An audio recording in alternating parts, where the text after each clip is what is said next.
Kata Quraisy Shihab, kerudung itu tidak wajib. Nah, wahyu itu kemudian diterjemahkan dengan akal dengan cara seperti itu.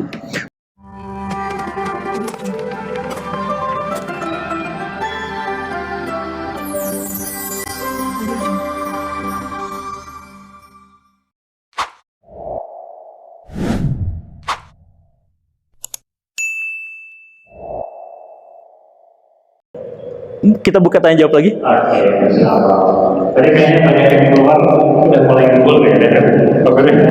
Jadi silakan kita udah mulai ngebul, bisa wudhu dulu ya, atau bisa ya apa bisa. Atau saya siram pakai kopi. Ini kita buka sesi tanya jawab ya, dari tadi mungkin ada yang tanya jawab pertanyaan terbaik yang sesuai dengan konteks ini kita akan kasih hadiah nih. Ada notebook yang spesifikasinya A5 size-nya 104. Silakan ada yang mau tanya, mungkin dari apa dulu? Sebentar, ada yang mau tanya? Dari apa? Boleh, silakan.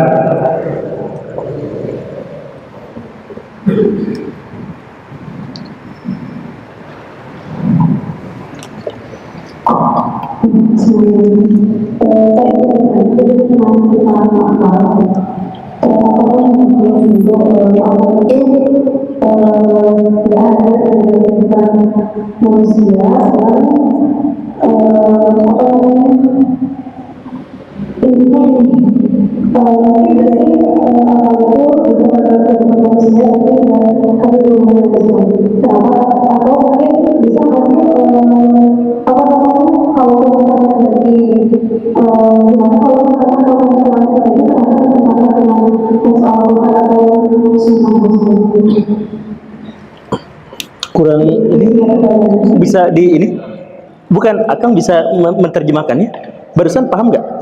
Oh nggak sama. Punten. Ini mungkin terlalu menggema atau kurang jauh.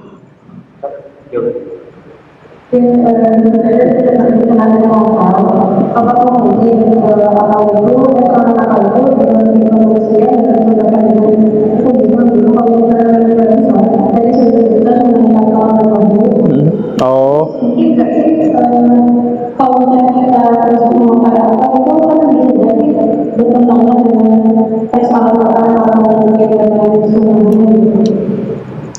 Oke, paham. Apakah kalau kita misalkan berpikir terus pakai akal maka kita akan bertentangan dengan Quran dan Sunnah? Begini ya, sebenarnya yang kita pahami tentang Quran dan Sunnah itu bukan Quran dan Sunnah. Yang kita pahami tentang Quran dan Sunnah itu kebanyakan itu adalah penafsiran kita terhadap Quran dan Sunnah. Itu masalah yang paling pentingnya. Jadi misalkan begini ya, misalkan begini.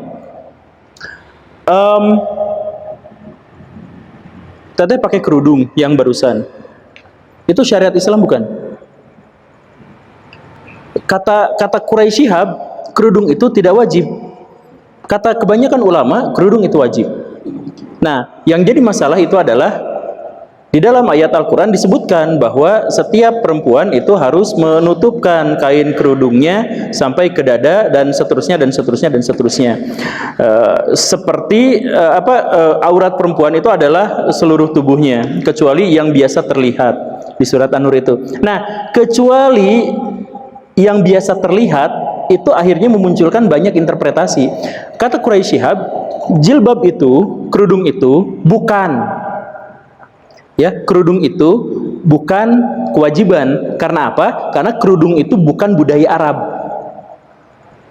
Setuju ya? Kerudung bukan budaya Arab?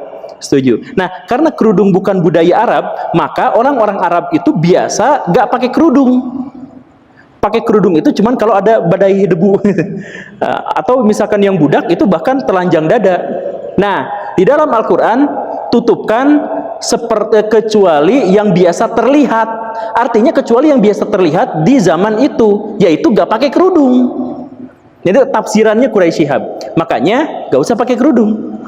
Kata yang satunya lagi, kata mayoritas ulama mengatakan bahwa yang sebenarnya itu adalah karena di situ ada tutupkan kerudung sampai ke dada, artinya ditutupin. Jangan mikir-mikir yang aneh gitu, kata ulama yang mayoritas, kata ulama jumhur. Nah, dari sini pendapat mana yang kemudian kita terima? Ketika kita memilih pendapat mana yang kita terima, kita pakai akal. Bener gak? Kita menerima, saya pikir pendapat Quraisy Shihab yang benar, saya pikir pendapat ini yang benar, karena ya ditutupkan. Nah, pernyataan itu adalah pernyataan akal kita, interpretasi kita pada ayat itu gitu.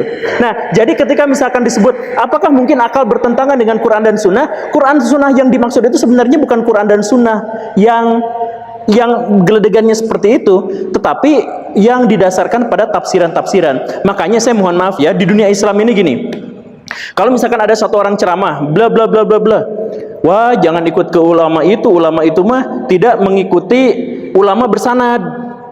Nah, yang dimaksud dengan ulama bersanad berarti apa? Berarti harus mengikuti satu kelompok tertentu yang ada sanadnya. Kemudian yang satu lagi mengatakan bukan ulama bersanad tapi dalilnya yang bersanad. Nah, ini kan sebenarnya keributan antara NU dan Wahabi gitu ya. NU dengan Salafi gitu, atau kelompok Nusantara dengan kelompok Sunnah, ya istilah mereka macam-macam. Tapi sebenarnya dalam konteks itu mereka itu debat logika mereka, debat interpretasi mereka, debat akal sepenuhnya akal mereka, tapi dinyatakan bahwa itu adalah syariah. Gitu ya, dipahami ya. Nah, jadi yang benernya itu yang seperti apa? Yang benernya itu adalah bahwa Allah itu mewajibkan kita semua untuk menggunakan akal pikiran, mewajibkan sampai batasan tertentu. Batasannya itu apa? Yaitu kalau misalkan urusannya adalah urusan ketuhanan, gak usah diperdebatkan, gak ngerti juga kita, batasi saja hanya pada bagian yang itu, batasi pada bagian yang mungkin berfaedah dan bermanfaat untuk kehidupan sehari-hari kita. Begitu. Jadi, apakah akal itu bertentangan dengan ini? Tidak. Akal itu pada akhirnya menjadi apa ini? Punten. Menjadi cara kita untuk mengaplikasikan wahyu. Jadi gak bertentangan, tapi cara untuk mengaplikasikan wahyu. Cara kita misalkan untuk mengaplikasikan wahyu. Wahyu itu memerintahkan kepada kita, misal ya, terjadi kerusakan di muka bumi gara-gara bla bla bla bla bla, dan Tuhan akan memberikan musibah kepada orang yang bla bla bla dan sebagainya. Itu teksnya begitu. Lalu kemudian si akal itu berpikir gimana caranya agar kita tidak merusak lingkungan. Begitu kan? Jadi akal itu sebenarnya adalah cara kita untuk mewujudkan wahyu. Begitu. Dengan cara apa? Tidak buang sampah sembarangan.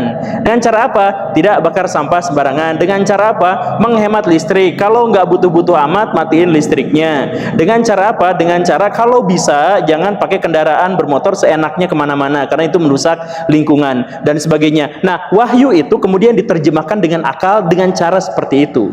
Bukan kemudian mencoba atau memikirkan apakah wahyu dengan akal itu berbenturan.